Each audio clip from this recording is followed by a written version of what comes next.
for these outings, right?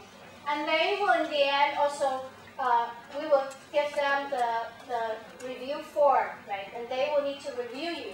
So make sure they know you well, right? That's why you need this card, right? Or else they won't know how to review you. They won't even remember who you are. Right? So making a very positive impression is a good thing, okay? You try to become a friend, try to become somebody helpful and useful, right, in the process. So that's why I take this ID card thing seriously.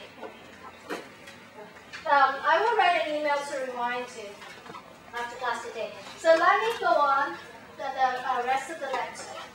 And last time I was telling you what went on during in terms of cultural policy in Hong Kong, in colonial Hong Kong before the 1950s. Now, let me remind you, in the year 1949, China split into the communist China, right, and what we call mainland China now, and the Republican China moved to Taiwan in 1949. And in 1950, something important changed in terms of Hong Kong's relation to China, and that is China closed its borders. Before 1950, people in Hong Kong and China can go back and forth without any obstacles. You can travel back and forth between China and Hong Kong anytime you want. And that's why a lot of cultural activities, right, were more integrated in that sense. Right? If you are a theater group in Canton or some other parts of China, Hong Kong is a prosperous city. You can always travel to perform the same performance in Hong Kong. Right? If you are a Hong Kong artist group, you can also take all your work and exhibit it in anywhere in China and come back anytime you want. So before 1950s, you would find Hong Kong as one among the most active cities, as a production of interesting avant-garde art, right? And also as a film center. It's one of the two biggest film centers in China, Shanghai, Hong Kong. And filmmakers, if you have watched the film Ruan Ning Yu, right, center stage, you would know during all these years in which there are a lot of warfares, right? First World War, Second World War, Sino-Japanese War, all of these things were happening, right? And a lot of internal strife within China as well. And therefore, artists actually move around between Hong Kong and China a lot in order to run to the place where they can safely do their art. So a lot of important intellectuals have been all over the place, not just in northern China, but very often you find them in Hong Kong. Writing, publishing, giving lectures, giving performances, doing exhibitions, so on. And Hong Kong is also competing always with Shanghai as the publishing center of China. Every year they might come first or second in terms of the volume of work that is published, the number of newspapers published. And Hong Kong is not at all smaller in that scale. So at that time, nobody would understand Hong Kong as a cultural desert, right? Before the 1950s. And also, as I told you last time, a lot of those ideas that are more radical, critical, and dangerous to express in China can always find an audience in Hong Kong. And the British government basically do not bother about any Chinese media or Chinese art scene or Chinese publishing scene. I think just let them be, without support and without censorship. Except in two occasions, and when there is a general strike against the British government, both in Canton and Guangdong and Hong Kong and Sangong Dai. During those times, the Chinese newspapers, publications, and so forth, and writings were actually attacking the British government. And that were those times when censorship ever happened, right, before the 1950s. Several times where there were big strikes, right, general strike against the British colonial rule. So that was the case when nobody would connect Hong Kong to the idea of the cultural desert. But very interestingly, today, a lot of people still hang on to this idea that they understand Hong Kong basically as a cultural desert. So this is an idea that I'm trying to suggest, and also in your reading from Chen Wanganpai, and there's Chinese readings for last week. You would actually see the historical narrative of how this happened. And he also wrote about the film and Cantonese theater scene. They were very well received by local and regional community.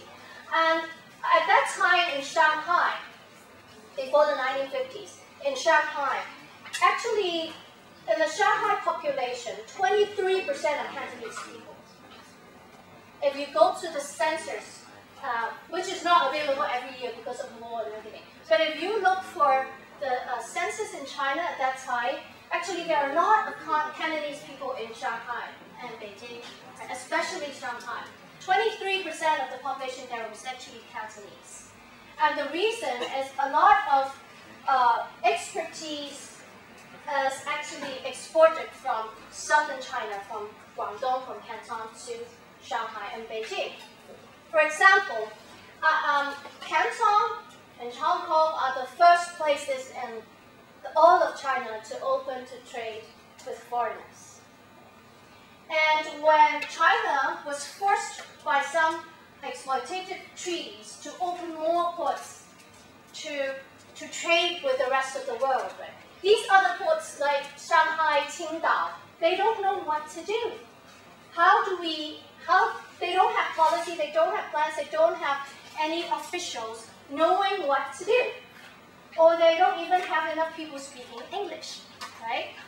Or other foreign languages. So a lot of officials, what we call administrative officers nowadays, this still Qing Dynasty China, right? Or Republican China.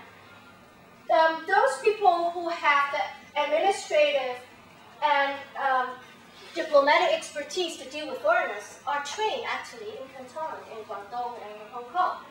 And a lot of these people were imported to other ports in China to deal with foreign trade. Okay.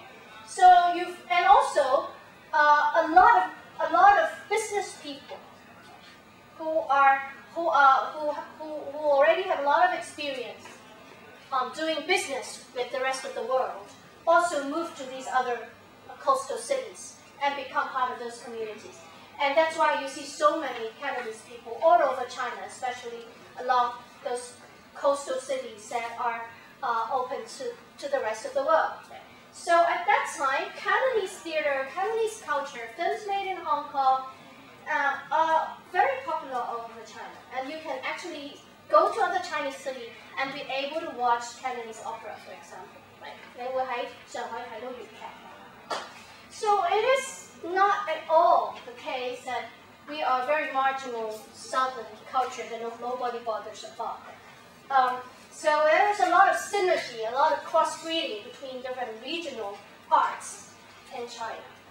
And Hong Kong was at the forefront of these arts, producing lots of works that become classics. Lots of films and auteurs and masters of these film and theater arts come from Hong Kong. And we also developed a critical mass of talents and scholarly pursuits in Chinese studies in terms of philosophy, cultural and political commentary, the arts, as well as translations between cultures. And all the Chinese classics first available to the West were translated around our university here, and also it was places like the Queen's College and the King's College, where there were actually missionaries in Hong Kong who helped to translate some of the major Chinese classics into English the first time. So this is one of the centers of cultural exchange. And its publishing industry was among the top 3 most competitive cities in China. And it used to be the hub of the most avant-garde and revolutionary ideas and practices, including the arts, attracting major talents to base their creative work in Hong Kong. So what I want to show through this is how systematically our local cultural policy